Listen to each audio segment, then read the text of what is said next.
Good morning, everybody. Let me turn off my speakers.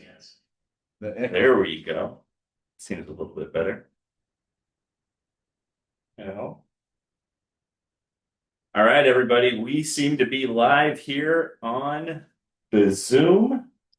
Can you guys hear us? It is 9 o'clock. If you can hear us, okay, then I need you to give us a thumbs up right now in the chat, in a reaction, whatever it is. If you can hear us, I'm waiting for the first. There's a thumbs up from Amy. Way to go in Porterville. Thank you very much. Well, good morning, everybody. I'm Adam Roman. We're back with our summer edition of the Buyerside chat here at our corporate office in Visalia with Mike Gutierrez, Mike Allen. Excited to do this again. We've had a good, I think we've done this is our fifth one that we've done, our fourth or fifth one.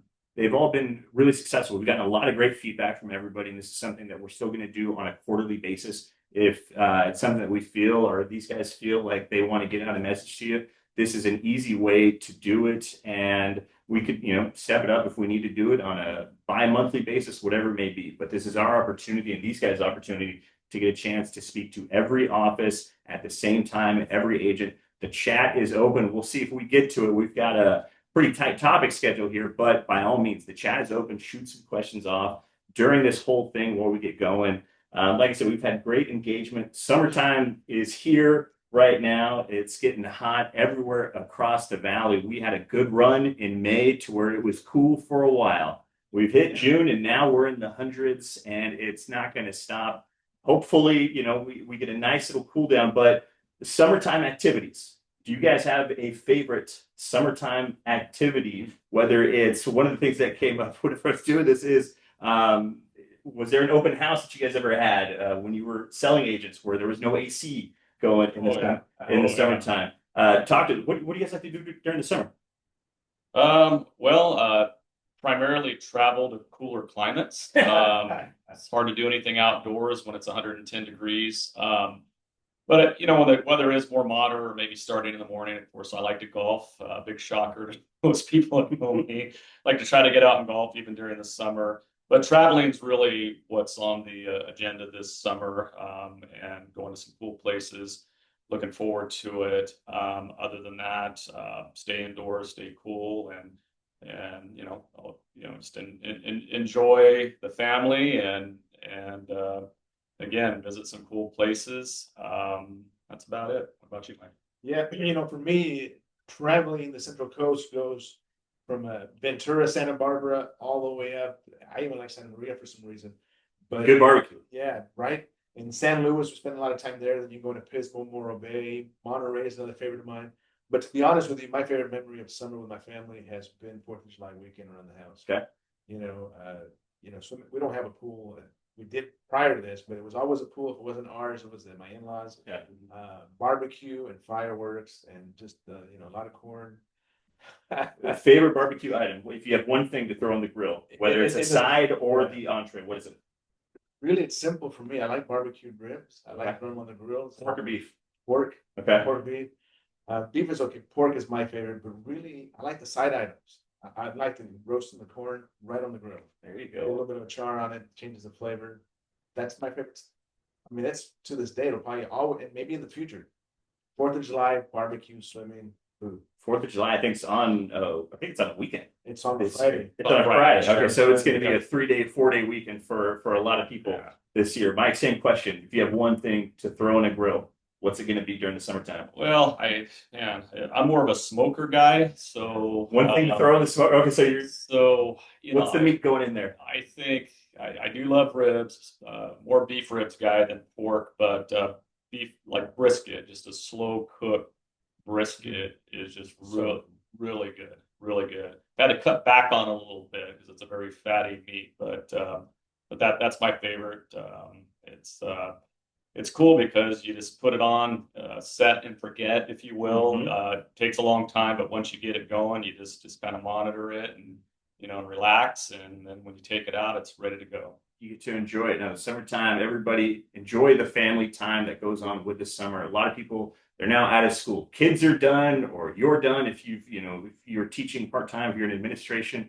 And now we get into, this is really the meat of real estate season right now. I mean, as far as, historically, between, late spring, early summer, this is whenever the real estate market, this is when people really make their bones. And this is the best opportunity for people. So we're going to touch on a lot of subjects today, guys. Thanks for the introduction. Let people know if you ever want to get, them a piece of meat, it's going to be brisket over there, some pork ribs over here for the smoker and the barbecue. But there's a lot of things going on, with right now, NAR is still in the news, no matter what. Ever since we started this last year, this is kind of why we started this Buyerside chat, is because of the NAR changes that were happening across the country that were affecting realtors, that were affecting brokerages. So this one that just came up, the national meetings were just happening, and clear cooperation policy is something that was touched on, and it's in the news right now, and there's still a lot of things changing with it. NAR, they adopted clear cooperation policy back in the end of 2019, and it was enacted in 2020. It's lasted for a whole 5 years before they decided, you know what, let's change it up again. We don't necessarily need it anymore. And it seems like it's still changing. Talk to us a little bit about what you've heard, what to expect. Is this even a big deal right now? Yeah, it remains to be seen whether it ultimately becomes a big deal. And I think we rewind back to last year, August of 24, when the NAR settlement mandated changes took effect. The idea of being compliant, with the lawsuit settlement, and the whole focus of the lawsuit, of course, was antitrust, behavior, where they were accusing NAR, by virtue of NAR, all realtors and realtor associations, of steering sellers or forcing them to participate in the multiple listing service and forcing them to pay buyer's agents, et cetera, which was all ridiculousness. That was never the case. They always had a choice. They always had a choice who they paid and what they paid. It was always negotiable. But not to rehash all that, but so we go back, and now we have this policy that NAR came up with a couple months ago, that announced that will, if unchanged, become effective in September of this year, whereby they are creating what's called a delayed marketing status. Mm-hmm. So what the delayed marketing status is it allows a seller to choose, when they enter into a listing agreement with a realtor, it allows them to choose whether to have their listing put on the MLS and syndicate to all the MLS partner sites or not, through IDX feeds. So if they choose to be delayed, that means that they won't do that, but what they can do is market through the broker themselves and or their private network and or their websites, et cetera, social media, et cetera. So that gives the broker more of an exclusive. And NAR's shift towards this just sort of denotes the changes, where they're trying to become more consumer friendly and not be accused of antitrust behavior, right, and be even more compliant and really get off the radar of the Department of Justice and others. They've been on the radar with the DOJ. Well, they've been public enemy number one. They're like the NAR's picture is right in the middle of the dartboard, right? So it really, to me, is an overreaction. I think the sentiment at the CAR business meetings in May and at various other levels, including our Tulare County broker meeting a week ago, is that it's really unnecessary. It's really a ridiculous overcompensation in this case. And my thought is that when you now allow a brokerage to market a listing exclusively on their website, private groups and networks, by virtue of that, you're kind of creating an antitrust environment. Right. And so I don't understand how this helps. I don't understand why 99% of all sellers would want that and not want their listing being advertised on every platform possible in order to garner the most potential buyers and the highest and best offer price. So the notion of it's ridiculous. There's companies out there like Compass who are thrilled by it. They're setting up or have already set up a private network to where they can market. And, from a brokerage standpoint, yeah, if I'm looking at it strictly from a brokerage and revenue and profitability standpoint, maybe I'm excited and I'm thinking, okay, now I can double in a lot more. So if I can convince as many sellers as possible to go into delayed marketing status, we can get our double in or dual agency percentage up and we can make more revenue. Yeah. But that is not our fiduciary duty. I Right. mean, we have this thing called fiduciary duty, which means we need to serve the highest and best interests of our clients and act in their best interest and not do things that would benefit us first personally. And so, are we really representing our clients by doing that? And the answer is almost exclusively no. So what's the argument of pro? Why would you want to do it? Well, the prevailing argument I've heard is there are certain sellers out there, and maybe high-profile sellers that are in the media, they're celebrities, whatever, that really don't want their home being listed on public networks. They're few and far between. They're few and far between. Yeah. I mean, there were maybe more predominant in the LA, Beverly Hills, Malibu markets, those types of markets, Orange County, et cetera. But even then, that's few and far between. Most of those people are like, yeah, I mean, just don't disclose my name, but please get my house out there. Right. But I think it's ridiculous. I think it will change. I don't think CAR is happy with it. I think there's talk about, going back, if they already have it, saying that this is what we think about it. We're not in favor. And I know our local association was not in favor when we took a straw poll. My opinion is there should be 0 days of delayed marketing in the MLS. It should not be happening, period. It's not in the best interest of the client.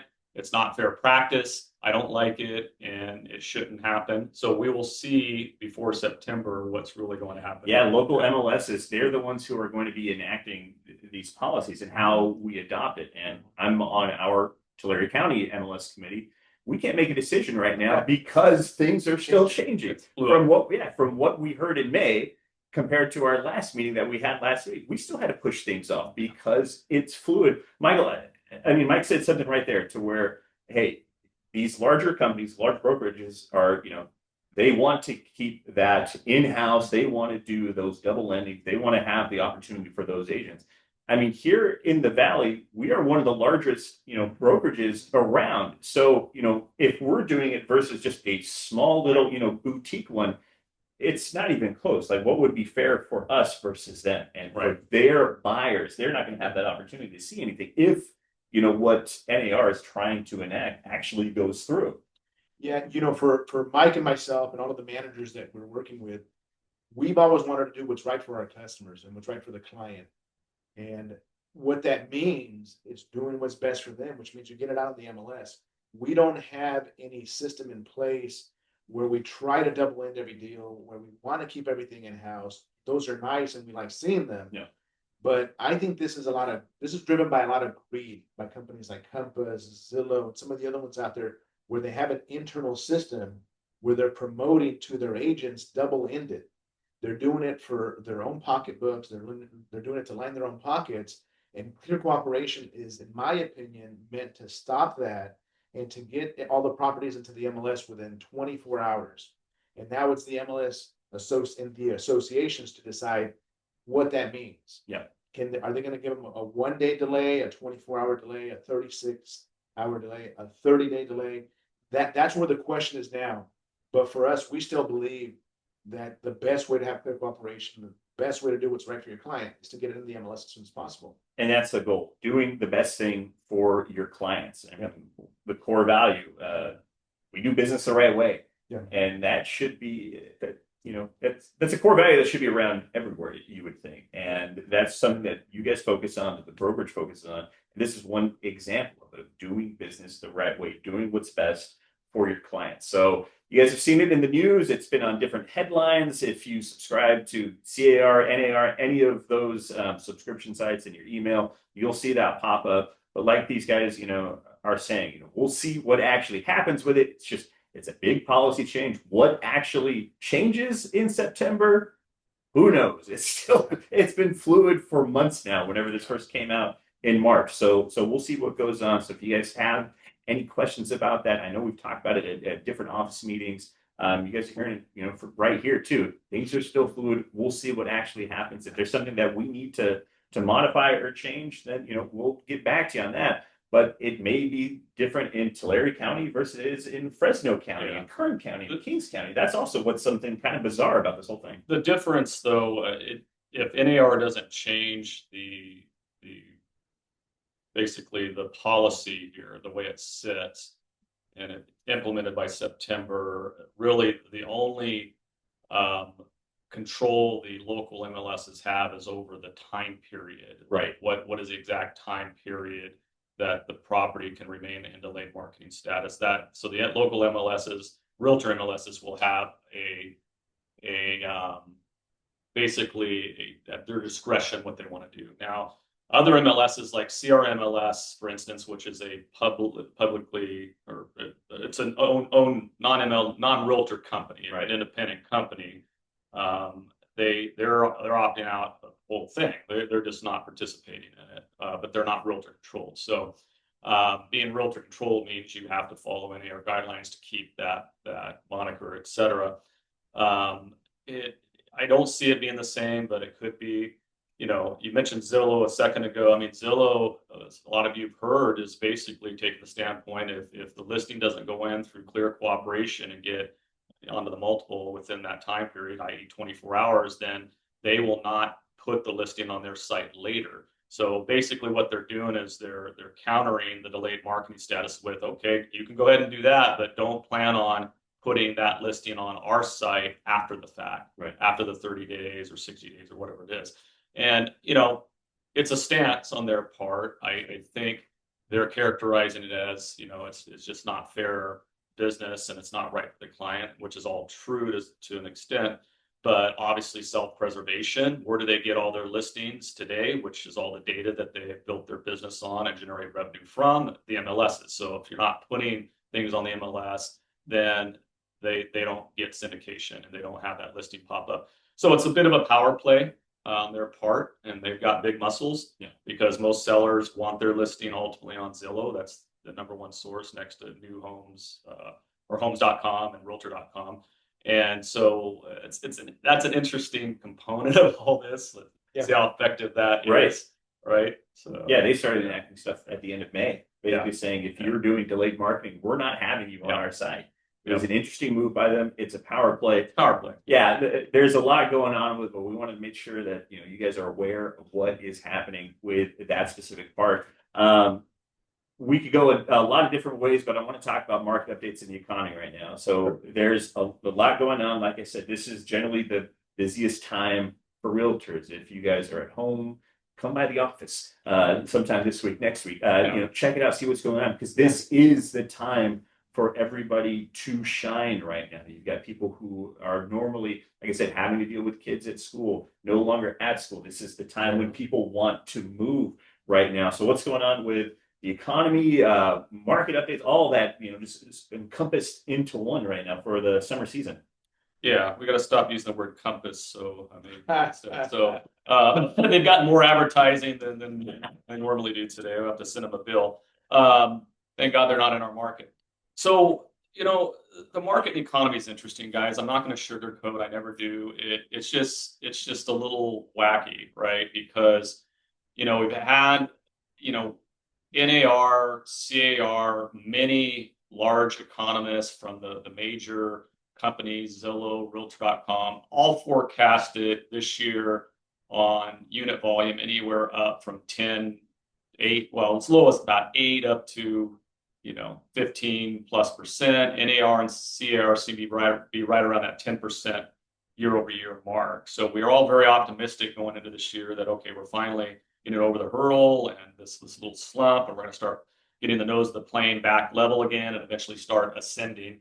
And we have an administration change, and that causes some uncertainty and obviously a little bit of chaos on the handoff. But then we get into the tariff strategy and policies that have really really been played up by the media to be the end of the economic world here. We're just gonna price ourselves into oblivion, and we'll never get goods again from Europe or China or any other country. They're all going to boycott or raise their tariffs 300%, whatever. I mean, all of that is ridiculousness because it's already ironing out, and a lot of those things are getting settled. What people need to understand is that the tariff situation is strictly a negotiation. We'll get to an amicable area because everybody needs each other's goods at a fair price. So the reality is we'll end up in a good place. The problem before that the Americans and the average citizen needs to understand is that we were getting overcharged on our exports for many years, and then not charging enough on imports, and it was not an amicable relationship. It was very weighted heavily towards other countries, and we just put up with it before, right? And the reality is that needed to be right sized and corrected, and that's what's happening. But in the process, you've got the media and the financial markets making it a bigger deal than it should be and creating market panic. And then we see this big stock market adjustment. I think the market was due for an adjustment. If you saw the trajectory of how many years it's been going up and at the rate it's been going up, it really needed to stop and flatten out and maybe recede a little bit, which it did, and it receded quite a bit short term, dropped significantly, not to recessionary levels, but definitely to large correction levels. Markets correct. Yeah, that's what they do. Markets correct. If you've been alive long enough, you'll see it, right?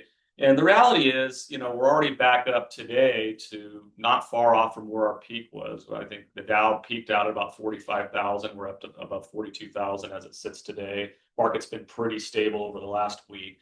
It's going to be okay, right? So that being said, you figure when the market crashes, or not crash, but corrects in the way it did, at the velocity it did, that money would roll into the 10-year Treasury bond market, and that by virtue of that would push the yields down, and the yields are very directly related to mortgage and credit card and other interest rates out there. So we didn't see that in this case. We saw no money virtually at all moving into the bonds market when we saw the large correction.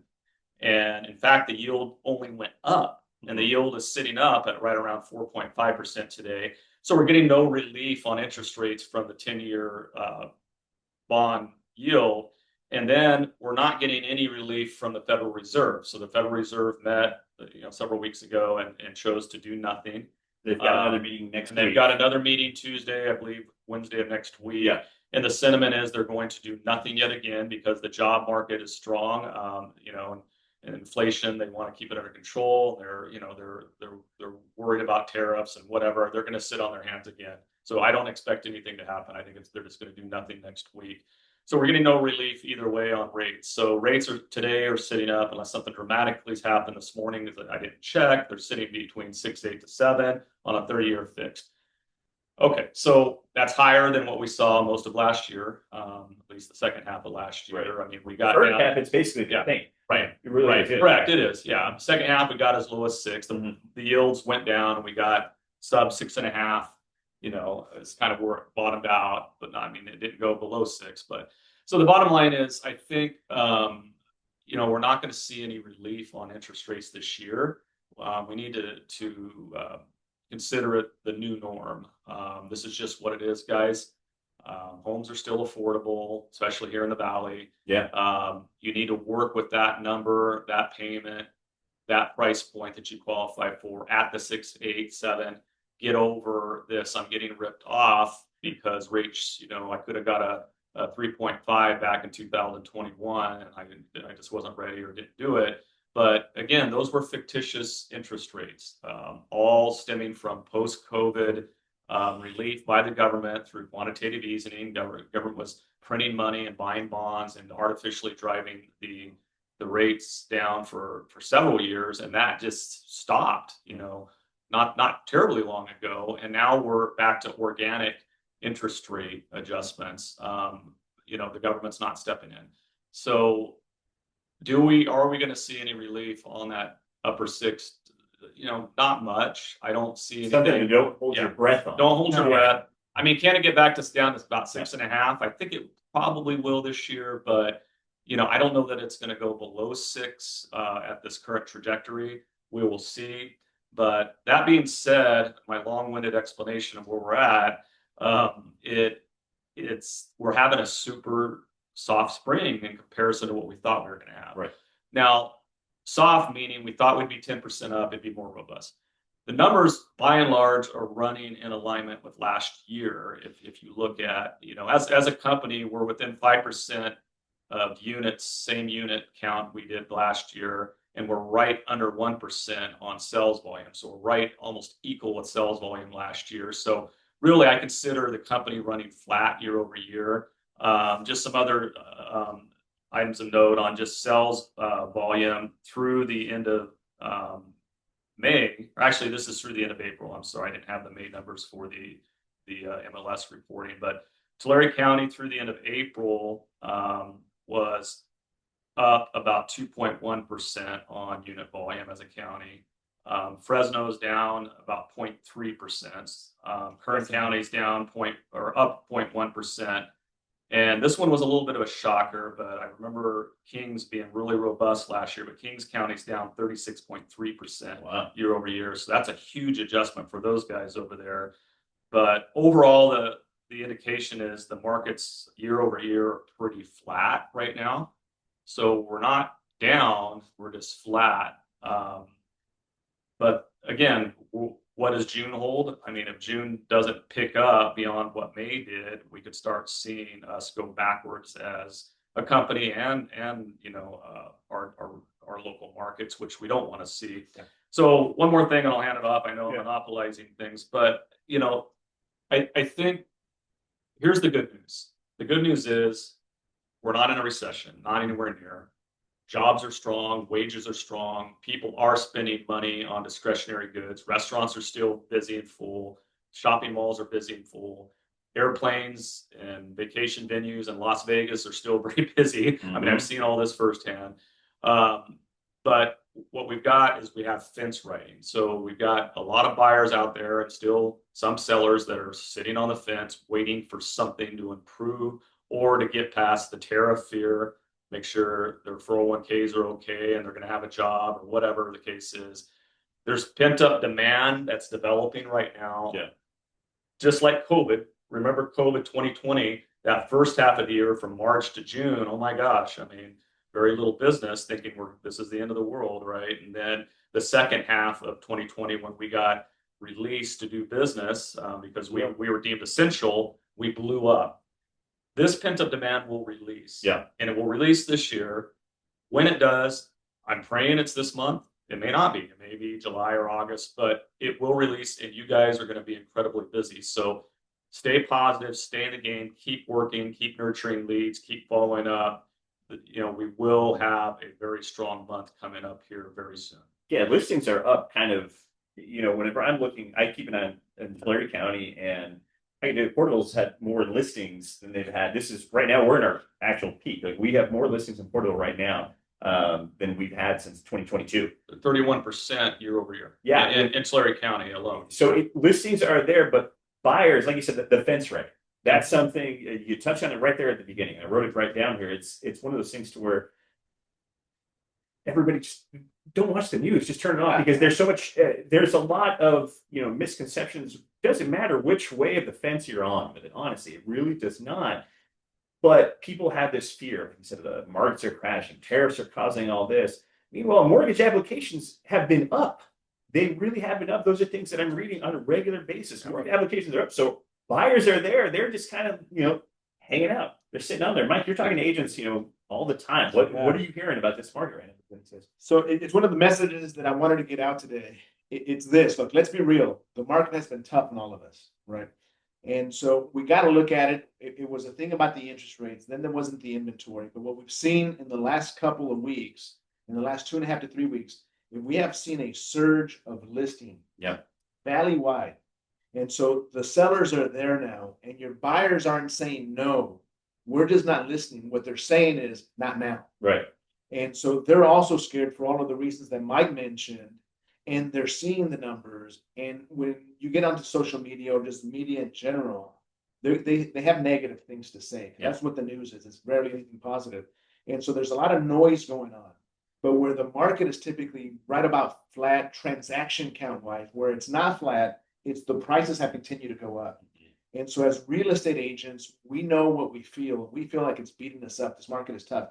But if you really take a look at what we've looked at, and that's our agent production, what we're seeing is that our agents that are cappers are high producing agents, right? Anybody doing 15 transactions or more, Yeah. they're getting a bigger piece of that pie. Right. So the pie's not shrinking. The agents who have a proper mindset, who are not listening to the noise, who are probably not watching the news, Yeah. are doing more deals. Right. And the agents that are struggling because they haven't figured out how to ignore the noise are struggling. And so the good thing is this, with prices going up, you don't need to do as many transactions, but we hope that you want to do more transactions. So here's what I think you got to do. The economy's been tough.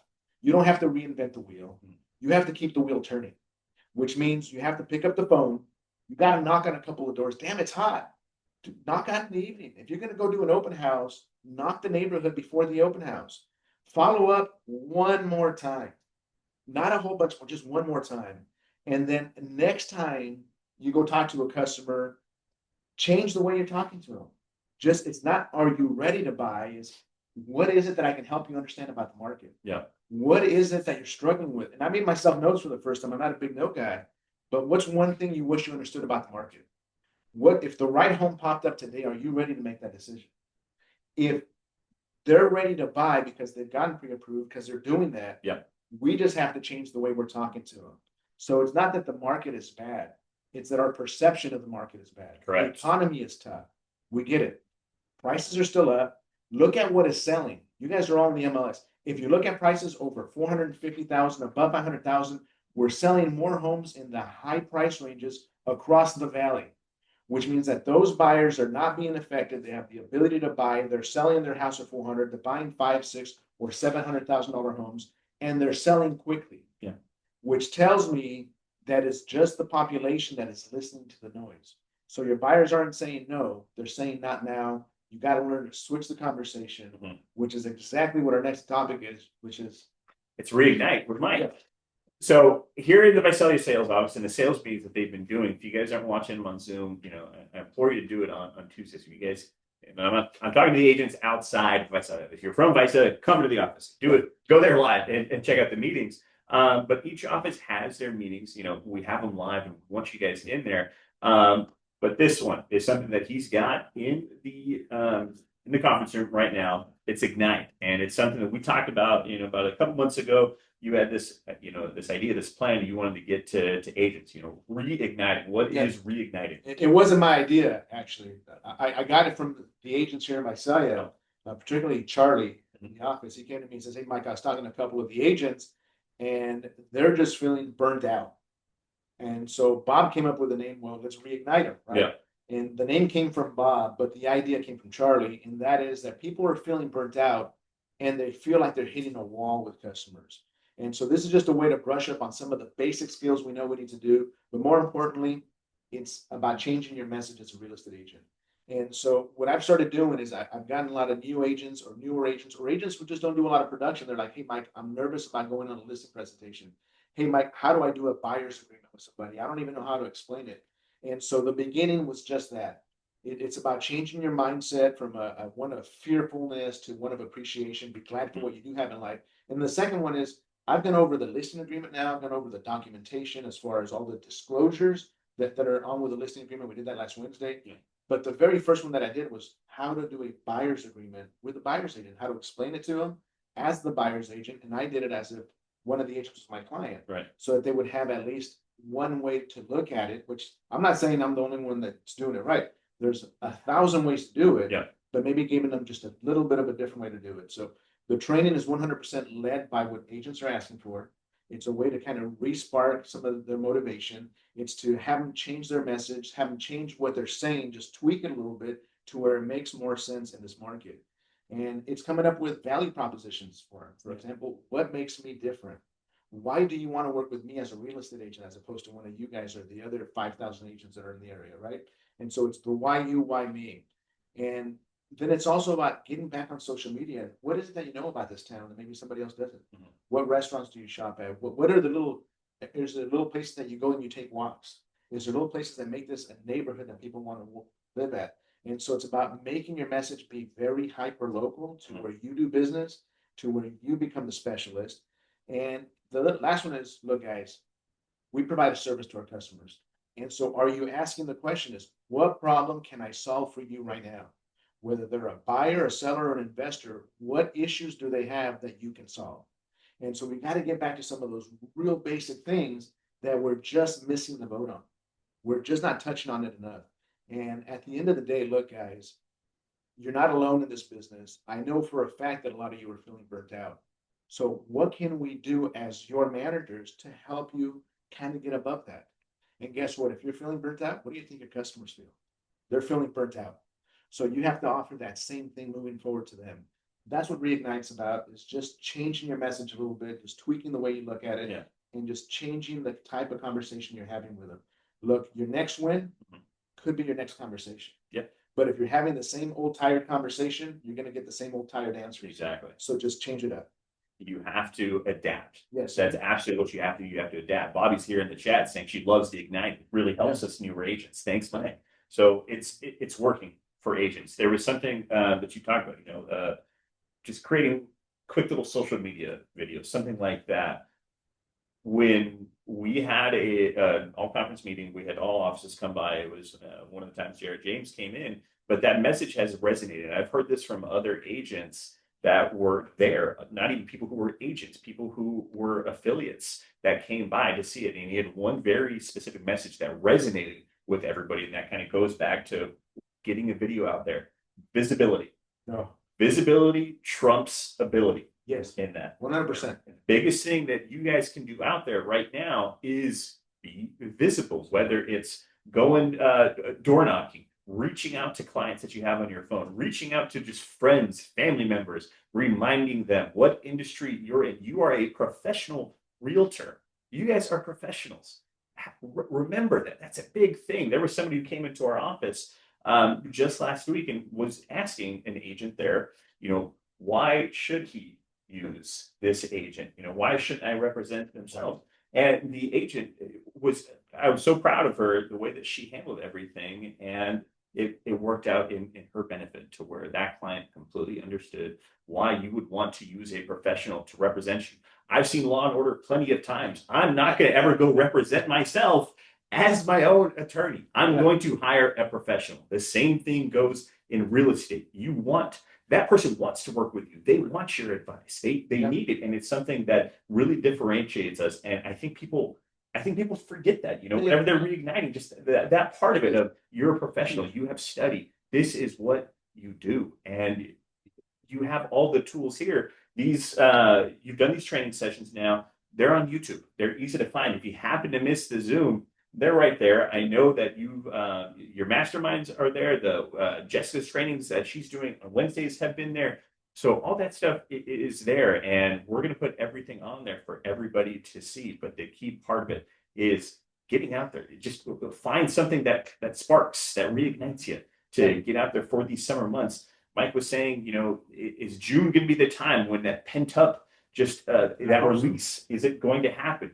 Well, a lot of that kind of goes back to you guys. You guys need to make that happen. Just remember, you are good at what you do. This office, this brokerage, they don't just take anybody who wants to be an agent. No, we're selective. You guys are agents here because they want you to be here. And I think you want to be here for that same way. So use those tools, reignite, see what goes on, get that passion, and make this summertime. There's listings galore out there. There are tons of listings out there. So find what's right for your buyers. Have a conversation. Make sure you're doing, when you're speaking with that buyer, find their haves and wants. You're curating their future. They're trusting you with the largest purchase of their life, hands down. So have that confidence in yourself and get that spark. Reignite with Mike. I love it. Good job with the name, Bob. That's really worked out. And the thing to stay positive about is they're mentioning is, we're really uniquely positioned to serve more clients. And there's a couple big factors why. I mean, number one, in markets and transitions like this, things tend to go back in the favor of the most trusted and recognized brands and companies out there that have been doing this for 50 years, which, oh, by the way, I think we're the only ones that have been doing this for 50 years in our local market. So, so that you already have a huge leg up. We've survived every economy since 1976 and the Century 21 brand since 1971. In times of uncertainty, in times when things aren't easy, people seek authorities, they seek leadership, they seek value and resources, and we're that company. The other thing that I talked about in my annual report I released in January is that there will be some attrition, there will be an exodus of agents. I think it's happened, and it will continue to happen as MLS dues come up, which we have ours coming up in Tulare County this month, and then some of the other ones I think are coming up as well. But I think by the end of the year, we will be dramatically less on realtor population, nationally, statewide, and local.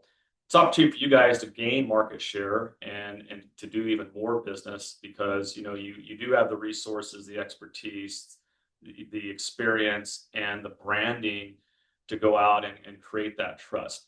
So when things are tough and the business isn't abundant and it's not falling in your lap, people tend to retreat. A lot of people tend to retreat, so they do less of everything. They do less marketing, they do less prospecting, they do less conversations, they tend to get distracted by personal things or never leave their house for some reason. It's time to double down on all your marketing and communications effort. Double down now because you're going to gain even more market share when things really pick back up and be positioned and have your best year yet. We got to keep doing what we're doing and get the blinders on. Forget about what's happening over here, or back here, and what we can't control. What we can't control is what you do day to day, and you not being a secret agent and going out and being all over social media, making calls, contacts, being accessible, reachable. Everybody out there in your SOI and in your community knows that you're in business, and that you're somebody that they want to do business with when it comes to anything and all things real estate. Look, if you're in this game and you're not positioning yourself that way, then I'd have to question your commitment level. So we've got to be committed now more than ever. Absolutely. The visibility. Get out there, guys. Let people know who you are, who you're with, what you're doing. Mike said it for more than 50 years. People know exactly what Century 21 is. They know Century 21 Jordan Link. As soon as you say that to somebody, they know your profession.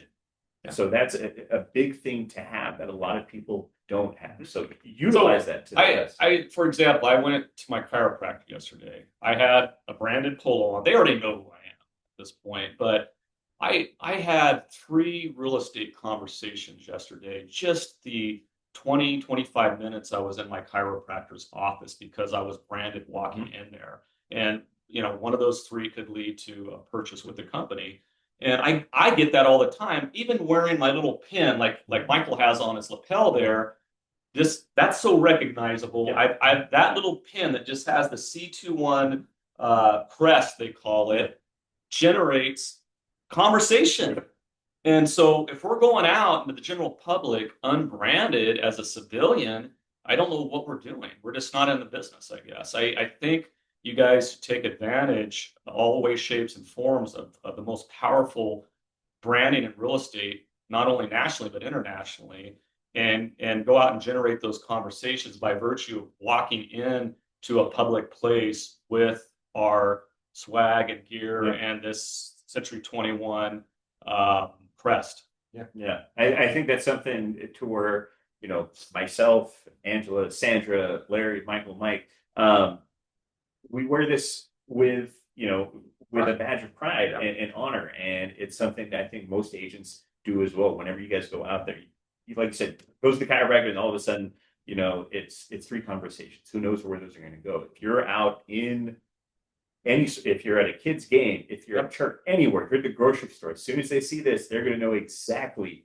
what you do. And that leads to a lead. I would really hate to have to wear an EXP polo out and expect anybody to say anything to me about anything real estate related, or a real or something else.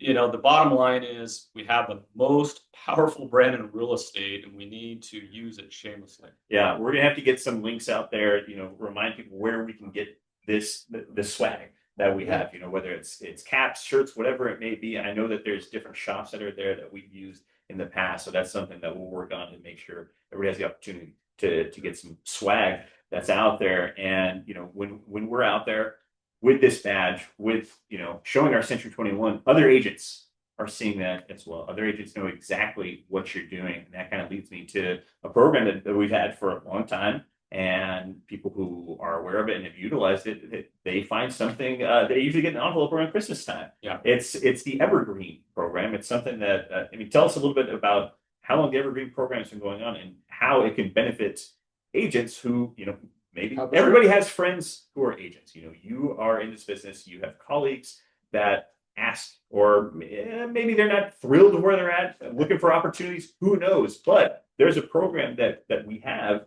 for agents for Evergreen. Talk to us a little bit about it. So the Evergreen program was a program that was in place before Mike and I bought the company. So it's been around for decades. And it has one purpose, and that's to help the company grow responsibly and to keep the culture that the company has. We have 0 recruiters in the entire company, yet we continue to grow. And so that's the purpose. We have a culture that we like, that we want to protect, that we want to continue to grow with. And so saying that, we only grow through personal referrals from agents in the company. That is the only way we grow, or unless they're brand new and they went through our school. Mm-hmm. So Mike, if you don't mind, explain the actual Evergreen program. Yeah, so it originally was formed or developed by our founder, Bill Jordan. It was called the Evergreen Club. And it's a profit sharing program that rewards agents of the company for bringing on other great agents. So, and the beauty of this program is as long as both agents remain with the company, the agent that procured that agent will get paid. We've never not paid it. It gets paid like clockwork every December. So it's $50 a transaction of the agent that's been procured, up to 12 transactions. So you could get a max on the first level of $600 a year. The next tier, which is level 2 or tier 2, is if that agent you brought on board recruits somebody, then you as the original procuring agent will get $25 of every transaction up to 12 transactions annually. And then there's a third tier that if that agent brings in somebody under them, then it's $10 per transaction up to 12 transactions. So always got the question, are there really people with 3 tiers? The answer is absolutely. And they do extremely well. And some agents get a check large enough to go on a pretty nice vacation somewhere every December because they've been committed to help us grow. And so this is a real profit sharing system, unlike some of the others out there that have been touted that, hey, join our company, you'll get this stock. If you could do 10 backflips in a row and all this other stuff that's almost impossible, you may get this free stock. Or other companies been around a while that had quote unquote profit sharing, which it's hard to pay out profit in those companies' cases when there is no profit, because that's what they base it on. When you have an owner that's milking the business and there's no profit left over on the business side to pay out agents that are supposed to be getting profit share. This, you get it paid no matter what. It's not tied into profit. It's tied into the fact that you helped us recruit a great agent. Now, how do you do that? Well, you need to be listed as a procuring cause, meaning it's not like you need to go out and do all the heavy lifting, have the conversations, and then say, hey, they're ready to sign up. It's just, it could be as simple as, hey, this is a great agent I just closed a deal with. I said, hey, you should really come to work here. Mike or Michael or Adam, can you give them a call? And then we give them a call, set an appointment, hire them, validate that, yeah, you are the procuring agent. They say, yep, they're the reason why I was interested. That's it. That was one conversation you got. Now you can make up to $600 a year on that agent's closings. That's how easy it is to be a part of the Evergreen Club. And the more agents you bring in, the more opportunities that you have. I mean, it's something that pays itself off. Like you said, it's just having that conversation, letting these guys know it's easier than a broker co-op. It really, really is. And broker co-ops is going to lead me to our last thing that we have, because I just saw it. It's already 9:50. we're flying through this, guys. But company subdivisions. Right now, we've got, I mean, there was a grand opening in one just a little over a month ago now, and the company has really positioned itself well with new construction. Talk to us a little about what's going on with that. Yeah, so one thing we recognized as a company getting into this market and having the low levels of resale inventory we had over the last couple of years is we really need to be more in the new construction, new home game. Yeah, we are partnered with great builders in our local markets and do plenty of co-op business with them. The reality is we knew we had the marketing prowess and the experience to actually manage more builder subdivisions ourselves and have the exclusive listing on those tracks. And I have a background in it, and we were able to bring on board last year a great new homes development manager there, Patrick Kelly. And it's just been a blessing. We were able to form 2 new builder relationships in addition to the one we had. So right now we have 3 builder relationships, and we currently have 3 active neighborhoods. We have had the Willow Springs neighborhood by Morgan Homes in Visalia on Santa Fe and Walnut for several years now, and we still have lots available. We're on the 3rd phase there, but plenty of lots available. Pricing's good. Get your people by there. And then we have the Royal Oaks subdivision in Porterville, Adam, which you help oversee. We're on the last phase and down to how many lots there? Less than 15. Less than 15. So get them while they last. We'll be sold out of that subdivision here in the next couple of months. And then we did do a grand opening of the villas at Sierra Ranch by Summit Home Builders in Tulare near the outlets. And that's our newest community. It's a luxury gated community. I'm calling it Tulare's newest premier luxury gated community. Homes start generally around $450 on up, but they're semi-custom homes. Somebody can go in and do a lot of upgrades and changes, including structural changes, and come out with a home that's very unique and very tailored towards what they need. The elevations are amazing. The architecture is nothing you'll see out there with Woodside, Lennar, D.R. Horton, San Joaquin. These are, I call them very Frank Lloyd Wright-esque homes. And with the elevations, and they're just super modern, lots of windows, and just lots of great angles and things going on with it. So that's our newest development. Get your buyers by there if they're looking in that price range, even if they don't think they want to live in Tulare. Hey, who wouldn't want to walk out their front door and be at the outlets at Bravo Farms, having brunch or lunch within 5 minutes? And I guess it may cost you a little bit more of a shopping bill each year to live that close, but also you're right next to the luxury theaters. I mean, I would love that personally, to be able to walk to the theater in 5-6 minutes and watch a movie. And I drive from Porterville to go to that one. Right. There's people that commute all over from Tulare County just to go to that one theater, and you're right there. So keep that in mind. But we're going to continue to grow. We're working on some others right now. I can't tell you about them today, but we're working on a big one up in the Fresno or Madera County area, roughly. And we're going to continue to grow that segment of our business. We do have a commitment to that. By virtue of that, that brings exclusive and inventory to you guys to help sell. We'd like to see as many Century 21 agents as possible on co-ops in those neighborhoods. Yeah, we've got first look. First look ones. Yeah. We get to get in before anybody else does. But to that same note, one of the things that I want to talk about is there's 358 agents with the company.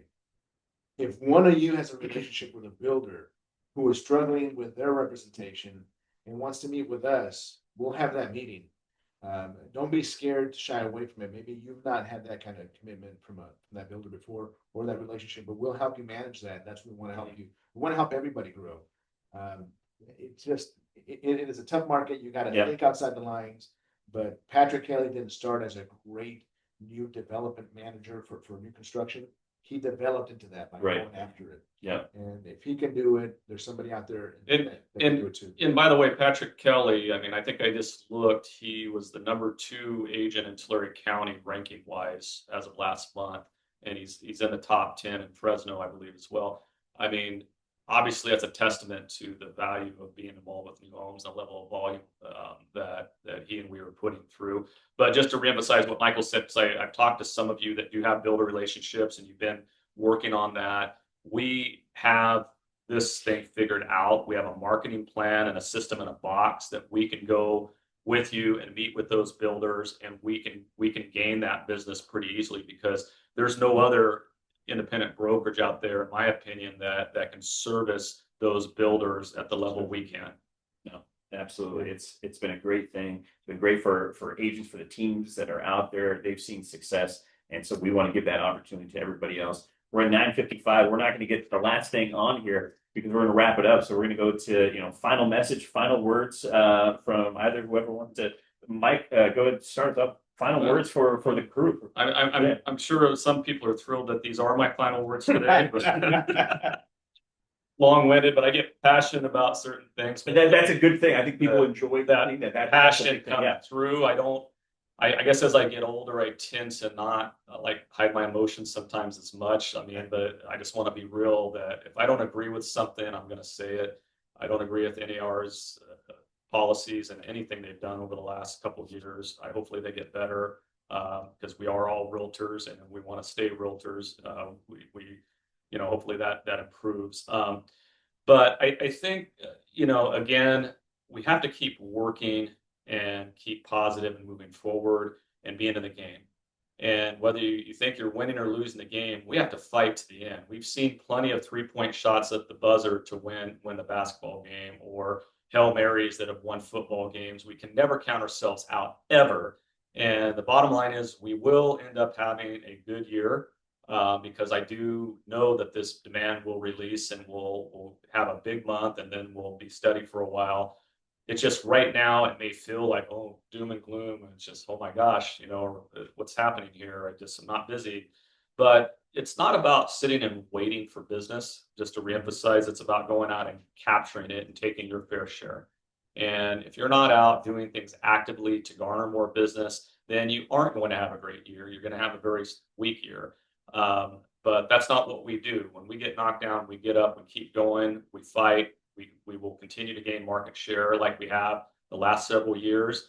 We will continue to improve our position in every one of our markets. I want to give kudos out to the Fresno and Bakersfield offices for breaking into the top 10 in their counties just over the last, with Fresno, in the Fresno's case, literally over the last 6 months. Bakersfield's been there a little bit while, but when we first did the Fresno acquisition, I think they were at 40 or something in their market in terms of office ranking, and now we're in the top 10.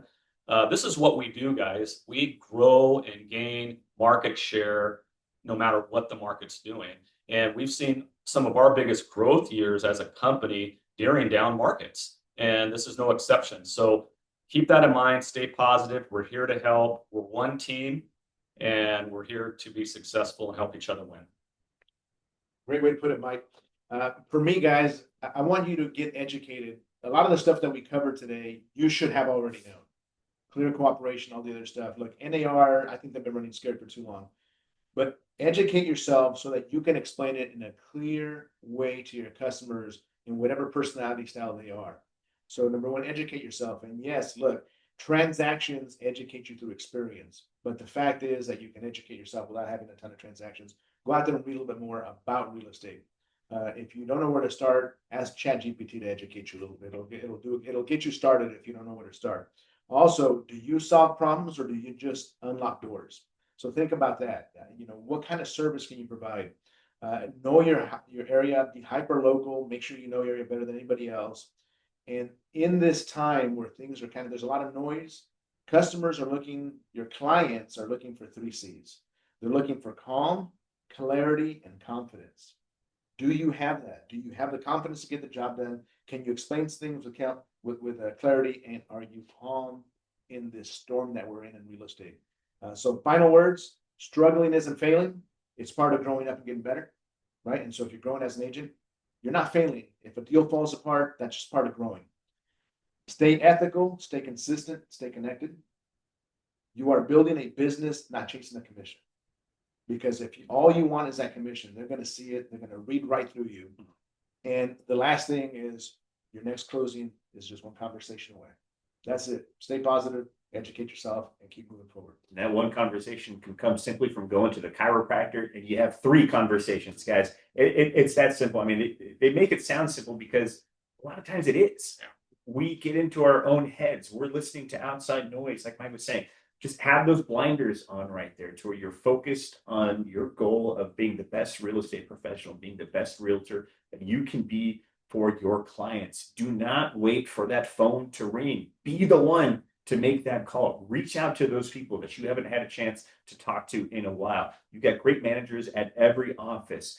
Angela, Sandra, Larry, myself, Michael. Mike's over here, but he's always there he's always there for us, no matter what. So if you guys haven't been in the office, get into the offices, go to the sales meetings. I know everybody's got some coming up, whether it's this week, it's next week. Get in there, talk with your fellow realtors, talk with your colleagues, the people that you work with, see what's going on. Role play with each other, get back that spark, reignite. That's the goal. Guys, thank you very much for doing this today. We appreciate everybody who joined us on Zoom. We'll see you in for the next one online here, and we will see all of you in the offices soon. That's the goal, guys. Thank you very much. Thanks, guys. Thank you, everybody.